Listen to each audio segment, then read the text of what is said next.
Então, como que nós vamos diagnosticar as anemias, né, nos praticantes de atividade física, além do hemograma? Ou seja, eu quero fazer o diagnóstico dessas anemias além do hemograma. Encontrei uma alteração no hemograma ali na hemoglobina, eu vi que eu preciso consultar, né, VCM, HCM, CHCM, mas eu preciso de parâmetros adicionais. E aí a gente tem que entender por que o indivíduo fica anêmico, seja um paciente, praticante de atividade física ou atleta. Nós precisamos ter um processo aqui de produção e liberação de eritrócitos que seja eficiente, né? E que esteja em equilíbrio com a destruição ou perda. Eu sei que as hemácias de um indivíduo praticante de atividade física ficam em torno de 100 dias na circulação. Tá? Depois desses 100 dias, elas são destruídas pelo sistema retículo fagocitário e aí a gente vai ter uma liberação de uma nova hemácia, lembrando que essa hemácia que vai chegar na circulação chega na forma de reticulócitos.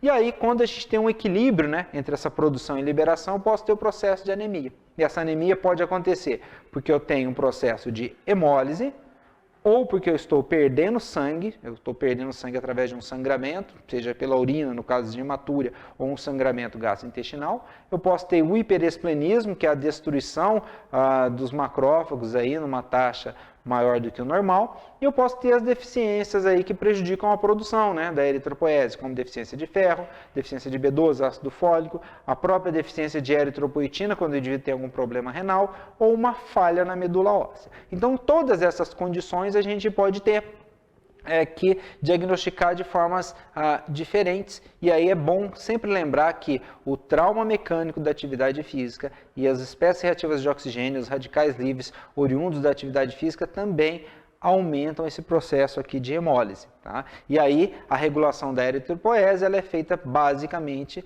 liberando a eritropoetina frente ao estímulo de hipóxia. E aí a gente não pode esquecer nunca que não basta ter só eritropoetina, você tem que ter ferro, folato e vitamina B12, zinco, cobre e as proteínas na sua dieta para produzir mais hemoglobina. De uma forma geral, eu gosto de classificar as anemias de acordo com o que está causando, né, o mecanismo de desenvolvimento, porque aí você pode atuar sobre aquilo que está causando a anemia e ter um tratamento efetivo.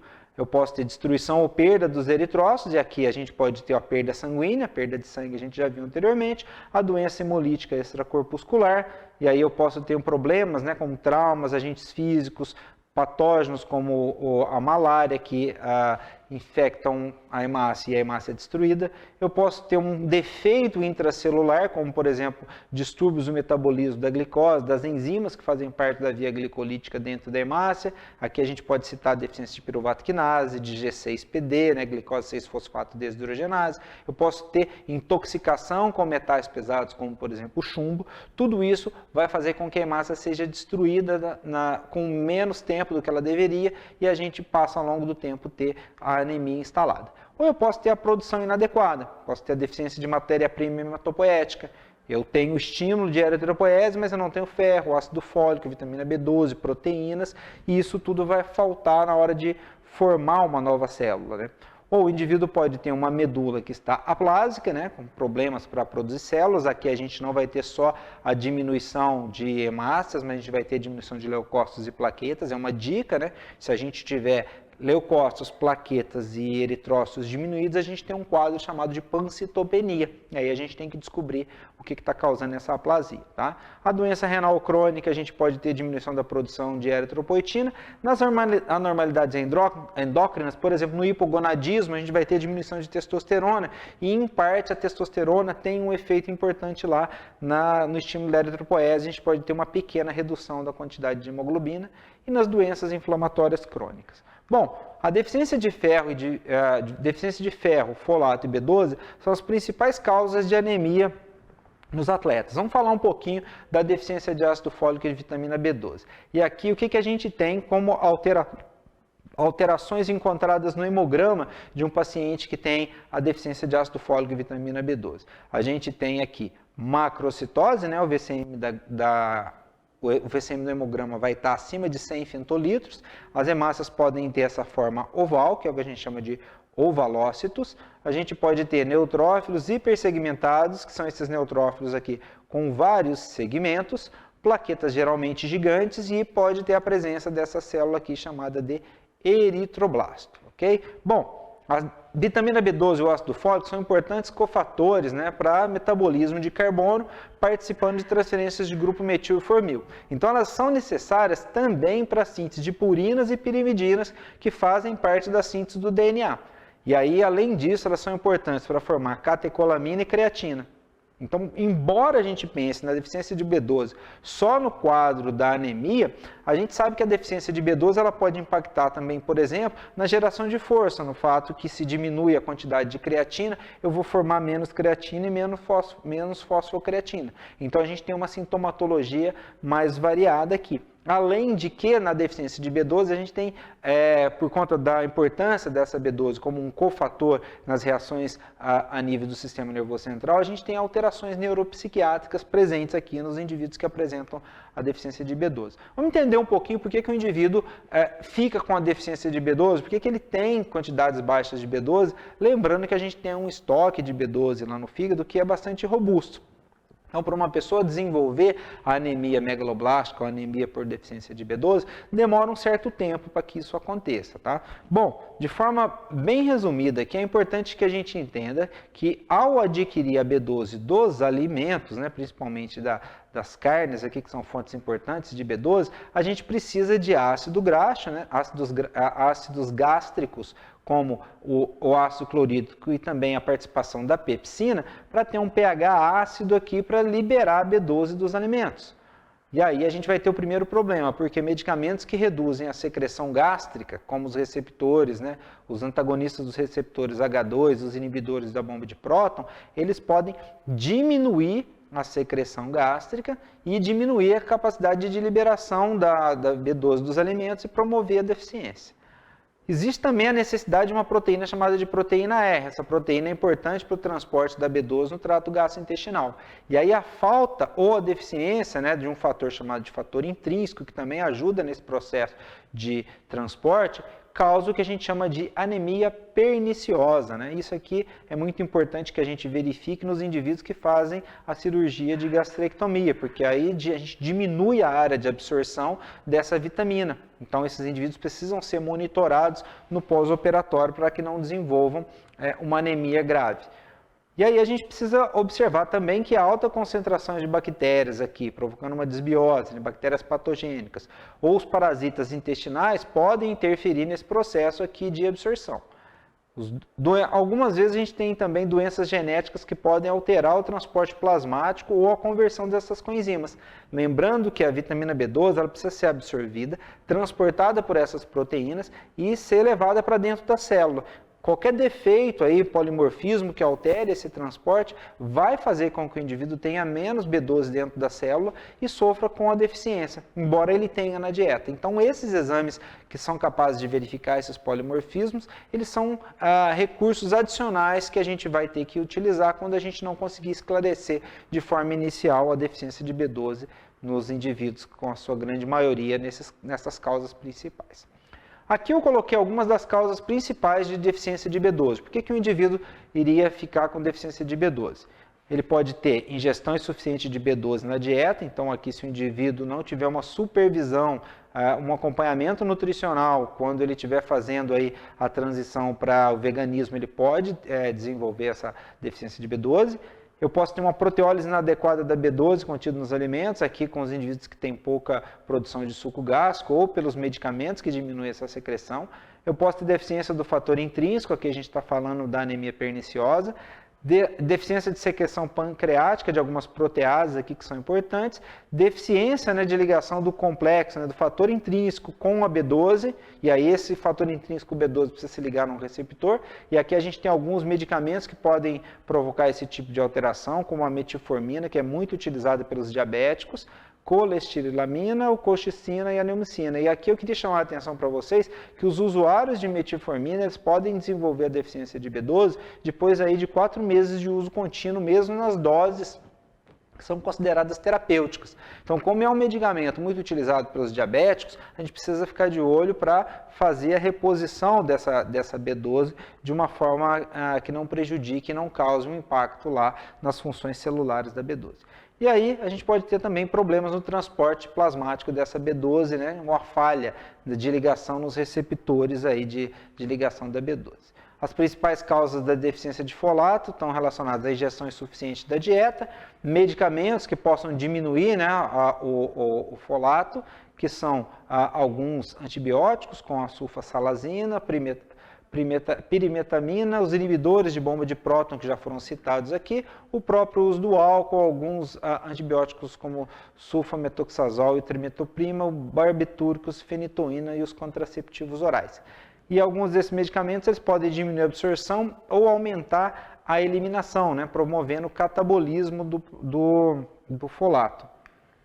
Bom, eu queria mostrar para vocês esse artigo aqui. Anteriormente eu comentei com vocês que a metformina ela provoca uma deficiência de B12. Aqui esse estudo é importante que ele foi realizado com pacientes diabéticos, né, uma meta-análise, e observou que os indivíduos diabéticos aí com 4 meses de uso de doses consideradas terapêuticas usuais, já é capaz de promover aí a deficiência de B12 nesses indivíduos.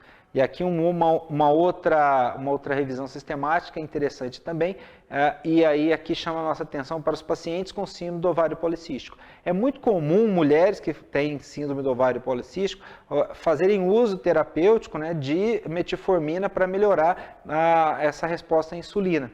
E aí é importante a gente estar atento que mesmo nessas doses, né, terapêuticas, a gente pode ter a deficiência de B12 provocada pelo uso da metformina. Então, se a mulher tem síndrome do ovário policístico ou é um diabético que faz uso de metformina, a gente tem que sempre monitorar o estado da vitamina B12, é o que a gente vai ver aqui na sequência. Como que a gente monitora esse estado, né? Então, a gente tem aqui dentro da célula, a B12 pode atuar no citoplasma, no núcleo e na mitocôndria. E aí, aqui no citoplasma é interessante que ela participa aqui dessa reação que converte homocisteína em metionina. Para isso, a gente precisa de doação de grupos metil B12, e aí a gente tem a participação do folato junto com a B12. A B12 é o cofator e o folato é quem vai doar o metil para a gente produzir metionina.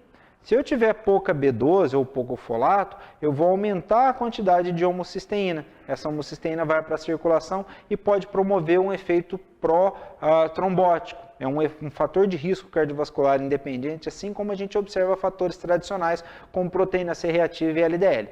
Bom, dentro da mitocôndria, essa B12 também pode agir nessa reação aqui, ó, a metilmalonil-CoA mutase, né?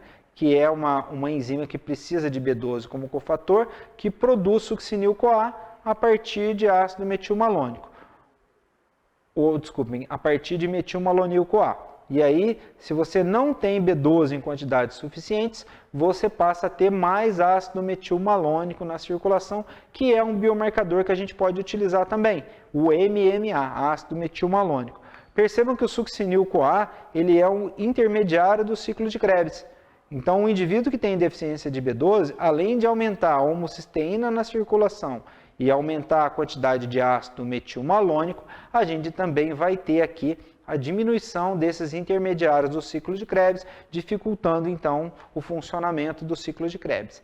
E aí, qual seria a consequência de menos succinil-CoA disponível para o indivíduo que tem deficiência de B12? O ciclo de Krebs não vai funcionar na sua eficiência, porque a gente vai ter aqui diminuição de alguns dos precursores, no caso, o succinil-CoA. Então, a velocidade, né, de produção das coenzimas reduzidas aqui vai diminuir. Lembrando que essas coenzimas reduzidas vão ser reoxidadas lá na cadeia de transporte de elétrons para fornecer ATP. Então, a gente tem que ficar de olho na sintomatologia da deficiência de B12 e avaliar alguns marcadores.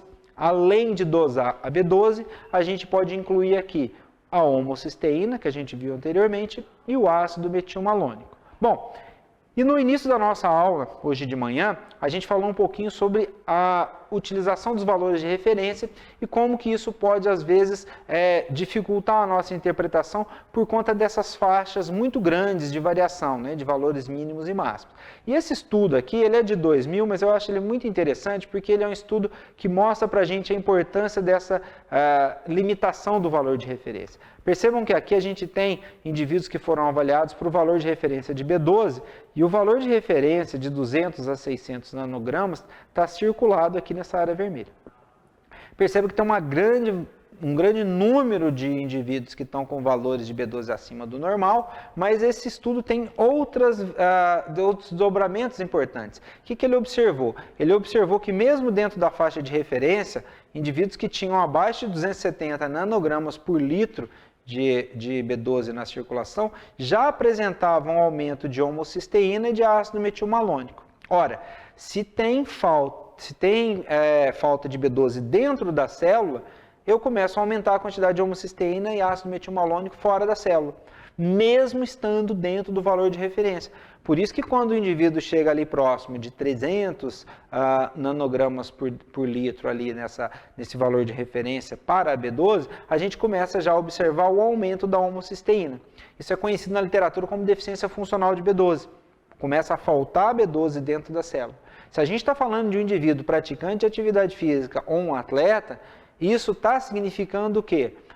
Menos produção de energia lá no ciclo de Krebs, menos formação de catecolamina, de creatina. Então, várias funções celulares importantes da B12 estão reguladas para baixo por conta dessa deficiência funcional que ainda não se manifesta no valor de referência. Então, nesse estudo aqui, valores de B12 abaixo de 270 nanogramas por litro já aumentaram o ácido metilmalônico e a homocisteína. Bom, aqui, nesse estudo relacionado com atletas recreacionais, né, atletas que praticam atividade física, mas não com o intuito de ser um atleta de elite, 23% dos 100 atletas que foram avaliados tiveram alteração de homocisteína plasmática, mesmo tendo valores de referência aqui dentro do limite permitido para B12 e ácido fólico. Aqueles indivíduos que estavam perto do valor mínimo, tá? Então eles acharam essa área aqui, chamaram ela de uma área de alta prevalência de deficiência funcional de ferro. E aqui eu coloquei valores de referência para vocês avaliarem para a homocisteína plasmática em atletas, né? E também em não praticantes de atividade física. Percebam que os praticantes de atividade física ou atletas têm homocisteína em menores valores do que os não praticantes de atividade física. Isso é um efeito positivo, né, do exercício, diminuindo o risco de eventos cardiovasculares, se a gente lembrar que a homocisteína é um fator de risco, né, que pode promover a alteração endotelial ali relacionada à aterosclerose. Bom, e os valores elevados de B12 têm sido cada vez mais observados aí, as pessoas têm relatado bastante isso, e aí a gente tem que investigar algumas causas possíveis para o excesso de B12 na circulação. A gente pode avaliar as causas mais malignas, como a leucemia promielocítica e a policistemia vera, a doença hepática, então a gente pode ter liberação dessa B12 por conta da lesão dos hepatócitos. Os quadros do indivíduo está suplementando B12 sem a necessidade, isso pode levar também. E uma causa mais analítica chamada de macroisoforma de B12, que são formas anormais da vitamina B12 que ocupam um grande espaço lá na hora da realização da análise. Ou seja, o indivíduo não tem quantidade aumentada de B12, ele tem uma molécula maior que no método analítico faz com que essa alteração fique elevada, né? Então esse resultado deu uma alteração aí relacionada à elevação, mas que não reflete nos níveis séricos e sim numa anormalidade da forma, né? Quando a gente tem uma alteração, né, valores elevados de B12, a gente tem que investigar e excluir essas causas, e se a gente chegar na necessidade de pesquisar a macroisoforma, a gente solicita que se repita o exame. E aí eu gosto sempre de enfatizar que sempre que você tiver que repetir um exame laboratorial, não encaminhe o paciente para o mesmo laboratório. Faça num laboratório diferente, porque a gente vai ter diferentes processos envolvidos ali e a gente pode descartar um erro analítico que foi realizado em um laboratório ou um erro relacionado a uma técnica, né? Que aí quando a gente muda de laboratório, a gente pode ter técnicas diferentes. Okay? Eu coloquei aqui um painel simples para a gente investigar, né, a deficiência de folato e B12. o hemograma, contagem de plaquetas, os reticulócitos, a dosagem de B12 e de ácido fólico, dosagem de bilirrubinas é importante porque tende a aumentar, lactato deshidrogenase por conta do aumento da destruição das células, a homocisteína e o ácido metilmalônico. Determinar a causa, a gente pode aí pesquisar anticorpos antifator intrínsecos, anticorpos anticélulas parietais, os anticorpos antitransglutaminases, quando a gente estiver pensando em alguma coisa relacionada ao glúten, a lipase e a gastrina. Então, esses seriam exames mais direcionados para quando a gente quer investigar a causa da deficiência de folato e B12. Não esquecer nunca de investigar quais medicamentos essa pessoa faz o uso.